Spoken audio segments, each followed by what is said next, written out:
Le dolichocolon correspond à une augmentation anormale de la longueur du côlon, sans que son diamètre n'en soit affecté. Presque toujours bénin, il est à l'origine d'une constipation chronique, de ballonnements et de douleurs abdominales. En dehors du traitement de la cause lorsque cela est possible, un traitement médicamenteux symptomatique, antispasmodique, antalgique, lavement, ou un régime riche en fibres est préconisé. Qu'est-ce qu'un dolichocolon? Le terme dolichocolon provient du mot grec dolilchos qui signifie « longue distance » et du mot côlon. Le dolichocolon désigne un allongement anormal d'une partie ou de la totalité du gros intestin qui décrit en conséquence des boucles multiples et torsions supplémentaires. Alors que la taille moyenne du côlon est de 120 à 150 cm de long, cet excès de longueur peut aller de 50 cm à 1 mètre. On oppose le dolichocolon au mégacolon qui est une augmentation de diamètre d'une partie du côlon. Ces deux pathologies peuvent s'associer pour former un dolichomégacolon. Presque toujours bénigne, le dolichocolon concerne essentiellement le côlon gauche et le côlon sigmoïde, partie du côlon la plus proche du rectum. Quelles sont les causes du dolichocolon? Cette anomalie anatomique peut être congénitale, maladie de Marfan, secondaire à une intoxication chronique, saturnisme, abus de morphinique, due à un trouble endocrinien tel qu'une dysthyroïdie ou une acromégalie.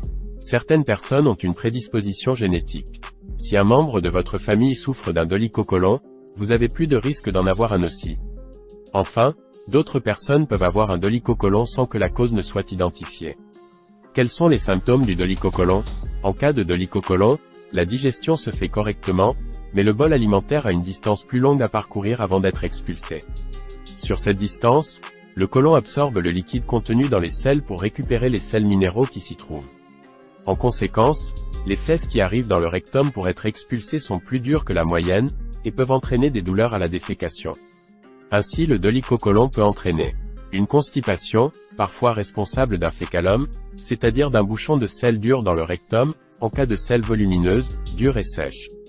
Des gaz, des bruits gênants, un ballonnement abdominal pouvant être douloureux, un syndrome occlusif, douleur abdominale avec arrêt des matières et des gaz, en cas de volvulus du côlon. Le dolichocolon est cependant parfois asymptomatique.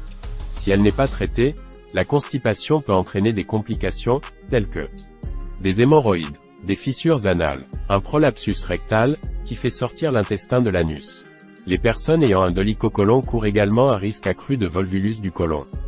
Ce phénomène se produit lorsque le côlon s'enroule sur lui-même. Le volvulus du côlon ralentit ou arrête complètement l'écoulement des selles, ce qui peut entraîner une obstruction colique et constituer une urgence chirurgicale. Un dolichocolon touchant le côlon sigmoïde peut entraîner un volvulus sigmoïde dont les symptômes sont les suivants.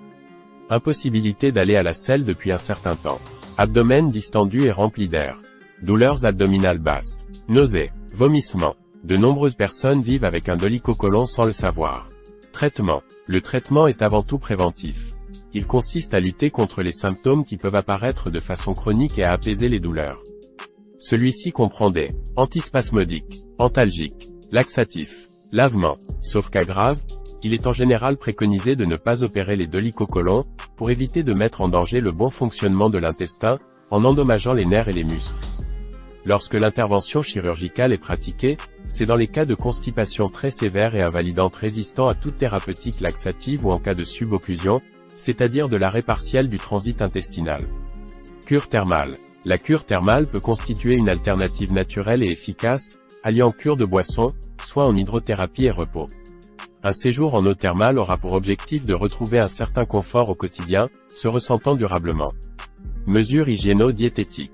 En cas de constipation due à un dolichocolon, il peut être recommandé, pour favoriser le transit, une alimentation riche en fibres, 30 à 45 grammes par jour, comprenant notamment des haricots, fruits, lentilles, légumes, céréales complètes. Boire beaucoup d'eau aide également à ramollir les selles, les rendant ainsi plus faciles à évacuer.